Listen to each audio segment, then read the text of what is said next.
অপারেশনের পর আজকে ওর প্রথম ড্রেসিং হবে, তো সেই মতো আমরা ওকে নিয়ে যাব। ওর এই ড্রেসিংটা যেহেতু খুবই কঠিন, তাই যে কেউ করতে পারবে না। ডাক্তারবাবু বলেছেন যে এটা উনি নিজের হাতেই করবেন এই ড্রেসিংটা, সেই মতো ওনার চেম্বারে আমরা ওকে নিয়ে যাব। তো আজকে রেডি করে নিয়েছি ওকে, এখন আমরা বেরোবো। আজকে ভোর আমার সাথে যাবে ওকে নিয়ে। তো আমরা এখন বেরোচ্ছি। ভোর ওকে স্কুটিতে পেছনে বসবে, ওকে ধরে নিয়ে, আর আমি স্কুটি চালিয়ে যাব। এই যে আমরা পৌঁছে গেছি। এবার আমি সবাইকে দেখিয়ে দিচ্ছি যে ওর কত বড় অপারেশন হয়েছে, এইটুকু শরীরে ওর কতটা বড় অপারেশন একটা হয়েছে ওর।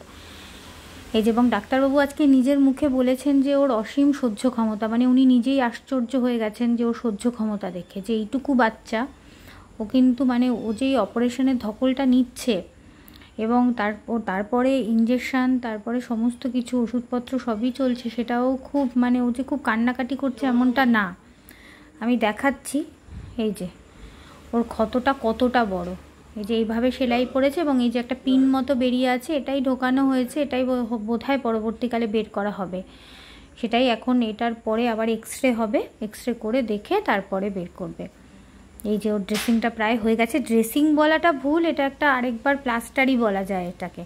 এরকমভাবে করেছে, অনেক সময় সাপেক্ষ বিষয়, মানে প্রায় 45 মিনিট লেগেছে ওর এই ড্রেসিংটা করতে। এই যে আমরা বাড়ি চলে এসেছি। হ্যাঁ, আমরা সবাই তোমায় ভালোবাসি তো, শুধু আমরা নয় তো, আর শুধু বাড়ির লোক নয় তো, সবাই তোমায় কত হেল্প করেছে জানো। সবাই তোমার জন্য প্রে করেছে, হেল্প করেছে, সমস্ত কিছু করেছে। সবাই ভীষণভাবে পাশে আছে, এটা ওর জন্য একটা ব্লেসিংস। তো সেই কারণে আমি সবাইকে দেখিয়ে দিলাম আজকে ওর ফার্স্ট ড্রেসিং।